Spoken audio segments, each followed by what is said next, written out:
तो जल्दी से हम देखेंगे दानियल की पुस्तक जो एक भविष्यवाणी की पुस्तक है।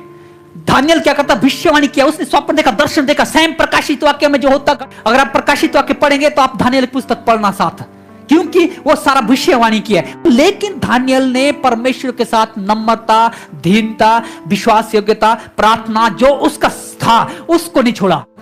5 का 1 आयत पढ़ो सिस्टर, सुनना है। बेलशस्सर नामक राजा ने अपने 1000 प्रधानों के लिए बड़ा भोज किया और उन 1000 लोगों के सामने दाखमधु पिया। हाँ, एक बड़ा भोग तैयार किया बेलशस्सर ने, कि कोई दूसरा नहीं किया, वैसा तैयार किया। और क्या किया, उसके 2 आयत में क्या लिखा है, और आज्ञा दिया जो परमेश्वर के मंदिर से यरूशलेम से बर्तन लाए उनको लाके उसमें क्या कर दिया, दारू पीना शुरू कर दिया। परमेश्वर के पुत्र बेसल में घमंड आ गया, क्योंकि मैं तो राजा हूं, मेरे आदेश से मैं कहता हूं इसको खत्म करो, खत्म कर दे, क्योंकि राजा है, सैन्य 1000 सेनापति खड़े। घमंड आ गया और परमेश्वर को ललकारने लगा। परमेश्वर के होली वेसल को लाके क्या करता है, दारू पीने के लिए, इसमें लिखा है, और दारू पीने लगा मंदिर से निकाल के। जो दारू पीने लगा किसके साथ, वो भी अपने पत्नियों के साथ और रखैलियों के साथ, जो और उसने पत्नियां रखी थी। इसमें लिखा है, अगर आप आगे पढ़ना 2-3 आयत आप ध्यान से देखो। 2 आयत में लिखा, दाखमधु पीते पीते बेलशस्सर ने आज्ञा दी कि सोने चांदी के जो पात्र उसके पिता नबूकदनेस्सर ने यरूशलेम के मंदिर से निकाले थे उन्हें लाया जाए, कि राजा अपने प्रधानों और रानी और रखैलियों समेत उसमें पिए। राजा, रानियां, उसके मंत्री और रखैलियां हम मिलकर क्या करेंगे, परमेश्वर के पुत्र बर्तनों में क्या करेंगे, दारू पिएंगे, दाखमधु पिएंगे, नशा करेंगे। और जब वो ऐसा काम करने लगा, कौन, राजा, जब दारू पीने लगा, नशा करने लगा बहुत घमंड में, उस समय क्या होता है, जब आगे पढ़ते हम, जब परमेश्वर के वचन, और यहां पे लिखा आगे 5 आयत में, वो क्या किया, काट के पत्थर की आराधना करने लगा और पत्थरों की मूर्ति को आराधना करने लगा और उसकी महिमा करने लगा और परमेश्वर को भूल गया। उस समय क्या होता है, यहां पे लिखा है कि स्वर्ग से दीवार में, ऐसे दीवार है, दीवार में सिर्फ हाथ दिखा। सिस्टर 5 आयत पढ़ो, 5 का 5, कि उस घड़ी सुनो ध्यान से, मनुष्य के हाथ की सी कई उंगलियां निकलकर दीवार के सामने राजमंदिर की दीवार के चूने पर कुछ लिखने लगी, और हाथ का जो भाग लिख रहा था वह राजा को दिखाई पड़ा। हालेलुया। अब देखो कितनी अचंभित बात, जब उसने ऐसा काम किया तो परमेश्वर का हाथ आता है, और क्या होता है, कोई आदमी नहीं दिख रहा, कुछ नहीं है। सिस्टर ने पढ़ा, सिर्फ हाथ और उंगली दिख रहा है, और उसमें लिख रहा है दीवार में। जब राजा ने ये देखा, बेलशस्सर राजा ने, उसमें लिखा है, क्या लिखा है उसको मालूम, यहां पे आगे लिखा, उसके घुटने कांप गए, उसका शरीर कांपने लगा, उसका नशा करना बंद हो गया, डर गया, भयभीत हो गया। और कहता कि आगे जब लिखा है कि सब तांत्रिकों को, ब्राह्मणों को और बड़े बड़े कश्ती को लाके, तांत्रिक को लाके, जो सबसे बड़े हैं उनको लाके मेरे यहां पे लाओ, कि इसका अनुवाद कर सके, इसको एक्सप्लेन कर सके कि क्या ये चीजें दीवार में जो लिखा है। कोई समझ नहीं पा रहा, जितना बैठे हजारों लोग, और कोई फिर मंत्री लगा और कहता, जो मंत्री, जो भी बड़ा तांत्रिक बाबा अपने आप को, जो भी हमारे इस राजा का, बेबीलोन का है, सबसे बड़ा, उसको लाओ, और जो इसको बताएगा उसको क्या किया जाएगा, एक कंठमाला दी जाएगी सबसे बड़ी, और उसके साथ उसको बैंजनी वस्त्र दिया जाएगा, स्नान किया जाएगा, और उसके बाद वो इस राज्य का, बेबीलोन राज्य का क्या किया जाएगा, उसको अधिकारी बनाया जाएगा, तीसरे स्थान में। राजा के बाद उसको पूरा अधिकार दिया जाएगा, और राजा उसको क्या, मंत्री बनाया जाएगा। यह अधिकार दिया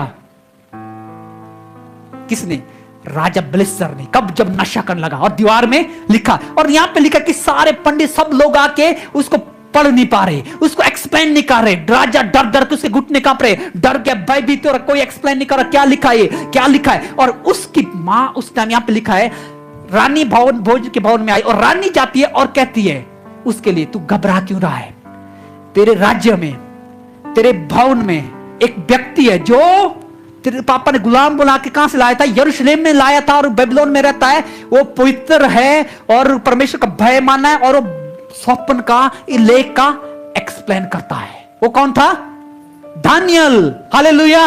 और वो है, तू चिंता नहीं कर। और क्या किया उसने, दानियल को बुलावा भेजा। इसमें अगर आप पढ़ें घर जाके 13, 14, 15 आयत में और 17 आयत में, और दानियल को बुला के दानियल सामने आ जाता है। जब दानियल सामने आता है और कहता है, राजा, 16 आयत पढ़ो, जल्दी सुनो।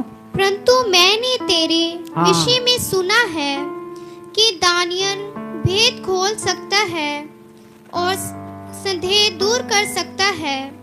इसलिए अब यदि तू उस लिखे हुए को पढ़ सके और उसका अर्थ भी मुझे समझा सके, तो तुझे बैंगनी रंग का वस्त्र और तेरे गले में सोने की कंठमाला पहनाई जाएगी और राज्य में तीसरा तू ही प्रभुता करेगा।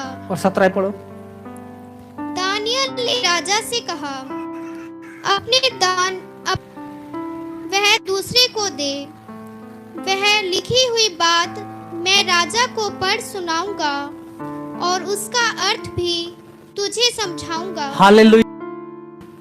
राजा को बुलाता है, दानियल को राजा बुलाता है और क्या कहता है, ये बात तू मेरे को बताएगा जो ये लिखा है, तो मैं तुझे क्या करूंगा, सोने की कंठमाला, बैंगनी वस्त्र और तीसरा प्रभुता करने वाला, शासन करने वाला मैं तुझे बनाऊंगा अगर तू बुलाएगा। दानियल क्या कहता है, दानियल ने वो पैसा, वो सोने की माला, वो कुछ नहीं लिए। क्यों? क्योंकि परमेश्वर का सच्चा दास था। वो कोई बिजनेस, कोई कमाई करने वाला नहीं था। क्या किया, तू अपने पास इस पैसे को रख, तू अपने पास इस धन को रख, मैं तुझे ये नहीं। क्योंकि वो परमेश्वर का दास था। जो परमेश्वर का दास सच्चा होता है वो कभी आत्मिक का तो कभी भी ऐसा काम नहीं करता था। आजकल क्या पास्टर, विश्वासी बोलेगा नहीं, आने से पहले क्या बोल देता, देना तब मैं प्रार्थना करूंगा, तब मैं भेद खोलूंगा, तब मैं तेरे लिए बुझूंगा। राजा दानियल क्या कहता है, तू अपने पास अपने सारा वस्त्र रख, मैं तुझे, तू क्या इसको क्या लगा, अपने दान को अपने पास रख, और जो बदला तू देना आत्मिक का गोत्र जिसके अंदर प्रभु यीशु मसीह जन्म है, वही ऐसी बात कर सकता है। हालेलुया। और दानियल ने उसको इनकार किया, उसको ठुकराया, राजा की बात को नहीं माना, राजा के शासन को नहीं माना। और राजा क्या हो गया, बहुत कर तो कहता है चल ठीक है, उसके बाद कहता है जो भी ये लिखा इसका अनुवाद मैं तुझे बताऊंगा, लेकिन मुझे कुछ नहीं चाहिए, जो ये लिखा है मैं इसको एक्सप्लेन कर रहा हूं। राजा बहुत खुश हो गया। लेकिन आगे जब आप पढ़ते इस स्टोरी को, आगे क्या होता है 23 आयत में, वो कहता है कि 23 आयत पढ़ो सिस्टर।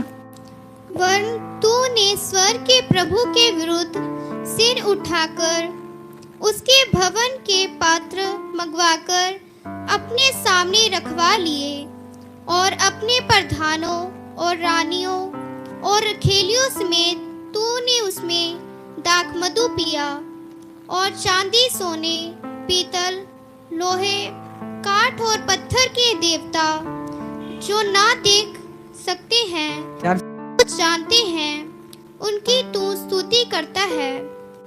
परंतु परमेश्वर जिसके हाथ में तेरा प्राण है और जिसके वश में तेरा सब चलना फिरना है, उसका सम्मान तूने नहीं किया। हालेलुया। क्या किया उसने, जो मैं पहले बताया, आप बर्तन मंगाए, उसमें नशा किया, दारू पिया, और उसके बाद काट के पत्थर के आराधना करने लगा, मूर्तियों का आराधना करने लगा। जिसके कान नहीं है, लिखता है दानियल कहता है, जिसके कान नहीं है उसकी तने उपासना की, उसकी तने चालना फिरना है, उसका सम्मान तुमने नहीं किया है।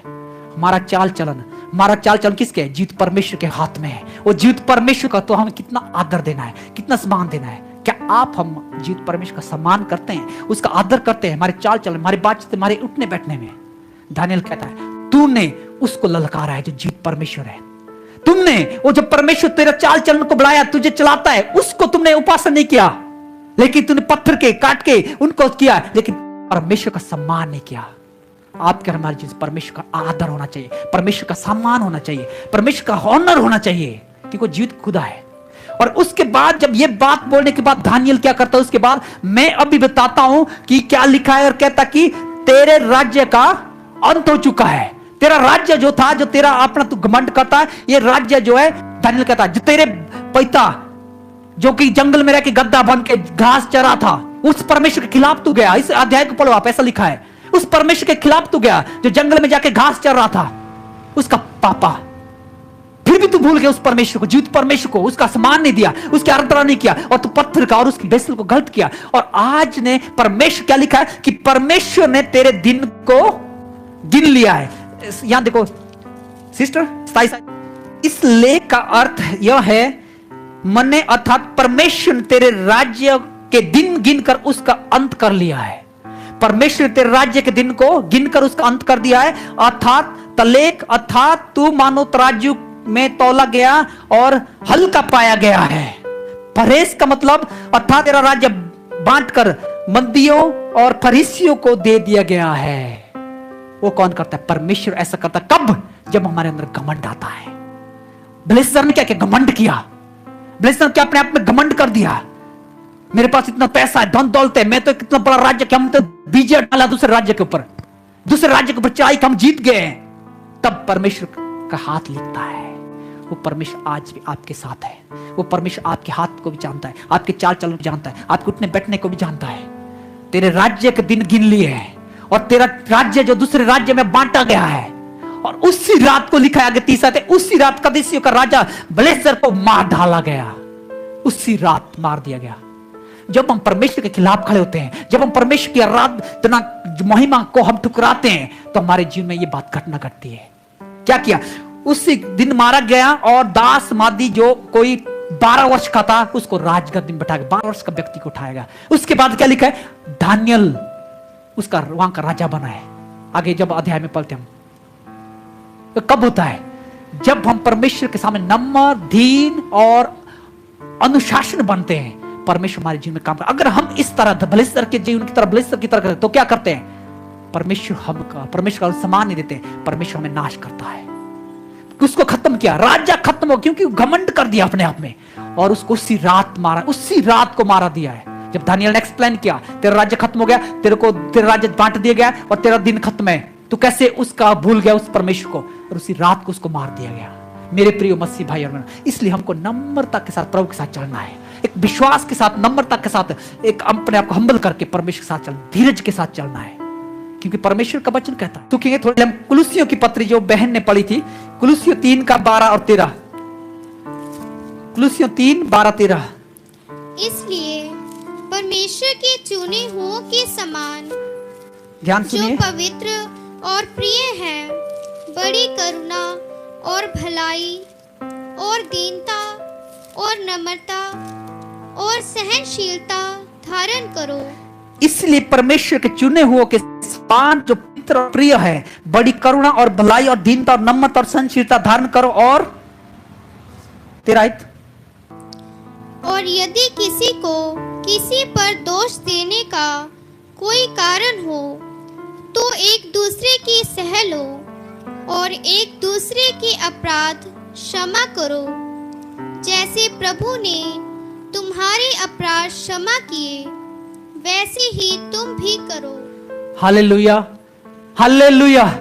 कितनी अच्छी बात है कि हमको क्या करना, अगर पहले तो नम्र होना है, नम्र करना है अपने आप को, और करुणा के साथ, भलाई के साथ, नम्र से सहनशीलता, सहनशीलता सबसे बड़ा, सहन करना है दूसरे को। कई बार क्या करते हम, अगर मैं बैठा हूं कहीं, मेरे पड़ोस में आके कोई दूसरा बैठ गया, थोड़ा टाइट हो गया, और हम गुस्सा होकर बहुत कुछ करते, तेरे को पता नहीं यहां मैं पहले बैठा हूं, ये उसके पूरा टेम्परेचर गर्म हो जाते हैं हम। सहनशीलता, यही बात कह रहा है। चाहे आप कलीसिया में, चाहे आप बाहर है, आपके अंदर सहनशीलता होनी चाहिए, क्योंकि परमेश्वर हर जगह है। ऐसा नहीं कि हम कैसे चर्च में परमेश्वर है, कोई बात नहीं, घर में नहीं, घर परमेश्वर हर जगह हर समय है। लेकिन हमको क्या करना, सहनशीलता, नम्रता, दीनता हमारे अंदर होने पे। अभी मैं घर गया था, और जैसे हम घर पहुंचे, शाम को घर में सिस्टर के वांग क्या किया, तंदूरी चिकन और दूसरा चिकन पूरा प्लेट भर के सीधा मुंह के पास रख लिया, जैसे लगा दिया। और मैं क्या बोला, मैं इसको नहीं खाऊंगा। क्यों? क्योंकि मेरा लेंट सीजन चला, क्योंकि परमेश्वर के साथ मेरे जो वादा बांधा, मैं 40 दिन में कुछ नहीं खाऊंगा, एक विश्वास योग्य तो बनूंगा। और मेरा क्या था, खाने में खा सकता था, कौन पूछने वाला है। लेकिन वो मेरा और परमेश्वर के साथ जो हमारी वाचा है, मेरा पर्सनल जो परमेश्वर के साथ संबंध है, उसको मैं क्यों तोड़ूं? आपका वही है। और मैं नहीं खाया, क्योंकि हम परमेश्वर के साथ जो आपका और मेरा वादा है, वाचा है, बांधा है, उसको हमें नहीं भूलना है। तभी आप प्रभु सक्सेस करता। दानियल ने वो वाचा बांधा था, दानियल कभी नहीं कंप्रोमाइज किया। उसको खाने के लिए बोला, जब वो झुके ने क्या किया, इनको साग पात खिलाओ, साग खाने के लिए बोला। पंजाबी साग तो अच्छा बनता है, तड़का लगा के, लहसुन डाल के, वैसा भी नहीं, सिंपल साग बॉयल करके। लेकिन क्या हुआ, जब वो परमेश्वर साथ विश्वास योग्य रहे, उनके चेहरे में चमक आ गया।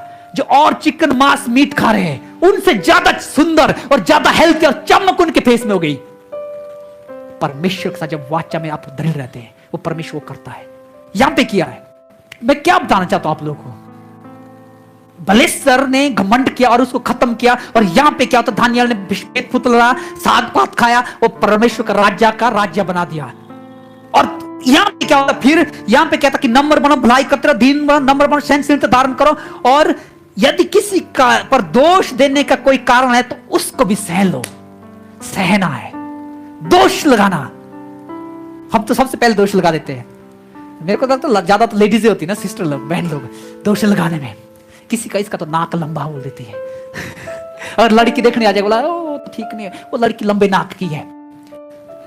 दोष क्या बोलते हैं, ऐसा मत लगाओ किसी के ऊपर, क्योंकि परमेश्वर ने क्या लिखा बाइबल में, परमेश्वर अपने स्वरूप में हर एक को बनाया, नर है, नारी है, बच्चे है, एक है, क्योंकि परमेश्वर ने बनाया। तो आप परमेश्वर के जो बनाए सृष्टि उसको उल्लंघन कर रहे हैं, आप परमेश्वर पे दाग लगा रहे हैं कि परमेश्वर की तरह गलती हुई क्या बनाने में। क्या लिखता है, सह लो और दूसरे का अपराध को क्षमा करो। अपराध को क्षमा कर, क्या कर सकते हैं आप पर में। हर कल विश्वासी हर कोई पात्र बनता है, क्या ये बातें होती है या नहीं होती है। बाइबल के अनुसार मसीह में चलना तो यही तो फॉलो है, ये तो बाइबल दिया है, क्या हम इसके फॉलो करते हैं या नहीं करते। पे क्या करते हैं, हमको दिखावटी नहीं करना है, अपराध क्षमा करना, जैसे तुम्हारे अपराध स्वर्गीय पिता ने क्षमा किया। अब यहां से मैं आपको ले चलता हूं, जो महसूस देखेंगे यहां पे जब देखते हैं, मैं पिछली बार प्रचार किया उलाव पुत्र का छोटे बेटे के बारे में, जो सारी संपत्ति उड़ा दिया, वैश्य में खत्म किया, फिर भूखा होकर घर आए। लेकिन आज मैं आपको फिर बड़े बेटे के बारे में बताना चाहता हूं। बड़ा बेटा क्या पता, जब उसका बेटा घर आया और उसका बड़ा भाई खेत में था, और वो खेत से जब आता है तो घर में क्या हो गया, ढोल बैंड बजा बज रहा है, बहुत लोग आए, वहां पे समारोह चल रहा है, और बड़ा बेटा व्याकुल, क्या हो गया सडनली, मैं तो खेत में क्या अभी आते, ये क्या हो गया इधर। और वो कहता है, एक जो वहां पे एक दास है उसको बुलाता है, अरे भाई ये क्या हो रहा है, यहाँ पे क्या हो रहा है आज। वो बोलता है, महाराज जो आपका छोटा भाई जो खो गया था, जो छोटा भाई जो चले गया था, मर गया था, वो आज वापिस आया, उसकी खुशी में पापा ने ये पार्टी रखी है। हालेलुया, उसकी खुशी हुए हैं। खोए हुए लोग थे, परमेश्वर हमको बचाया है, चुना है अपनी महिमा के लिए, आज हम यहाँ पे है, क्योंकि खोए हुए का उद्धार पाने के लिए परमेश्वर आया, प्रभु यीशु आया है।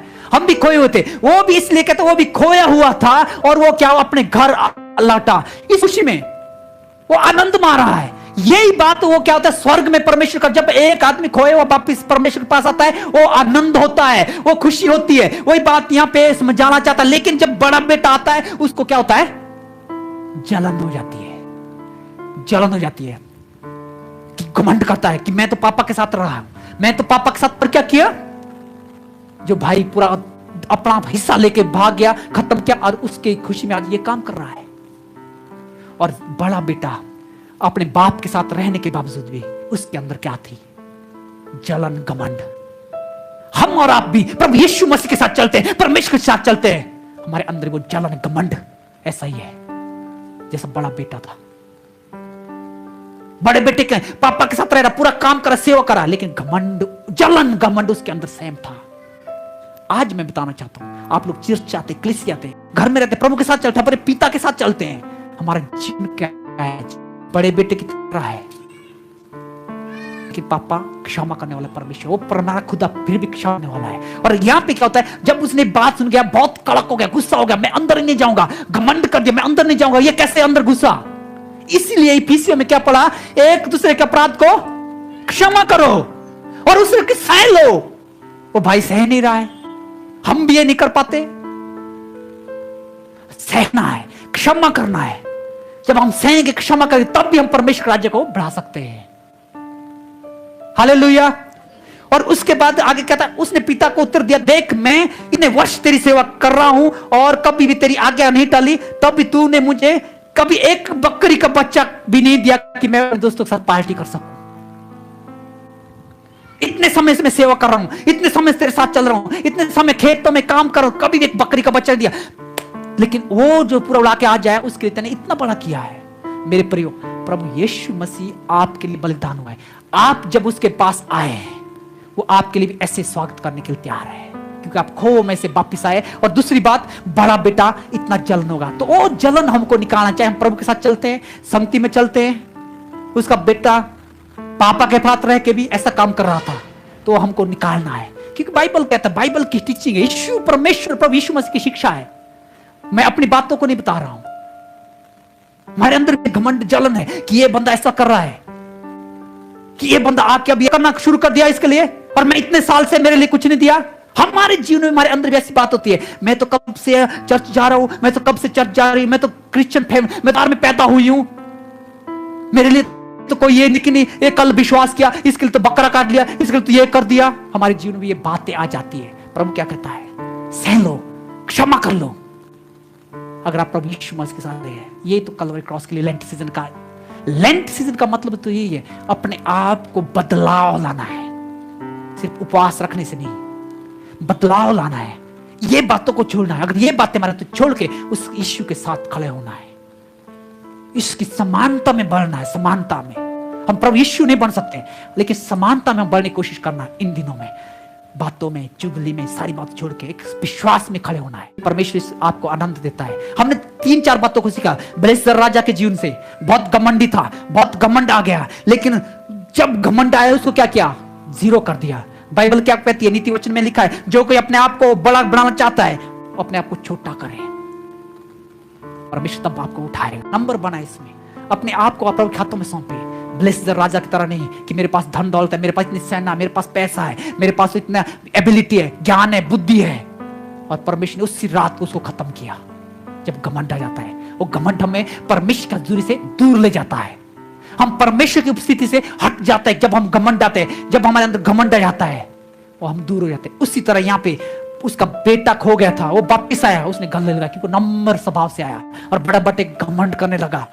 उसका पापा उसको बाहर कर दिया। और यहां पे जब हम देखते कुलुसियों में वो लिखा है कि एक दूसरे की सह लो, अपराध को क्षमा करो जैसे प्रभु ने तुम्हारे अपराध क्षमा कर दे। यही हमको क्षमा करना सीखना है। एक दूसरे का, एक दूसरे के अपराध को, एक दूसरे की बात को सहना है, सहना है। हर किसी के साथ कुछ सह लो, कोई फर्क से गाल करे। बहुत मीनिंगफुल बातें हैं। हम क्योंकि हम मनुष्य है, लेकिन हमको बढ़ना है। क्षमा मांगे, फिर से कोशिश करना उस ओर बढ़ने के लिए, उस ओर चलने के लिए, ताकि हम परमेश्वर के साथ उसके सही से हम चलने पाए। आइए अपनी आंखें बंद कर कुछ समय के लिए जो बात आज हमने सीखा,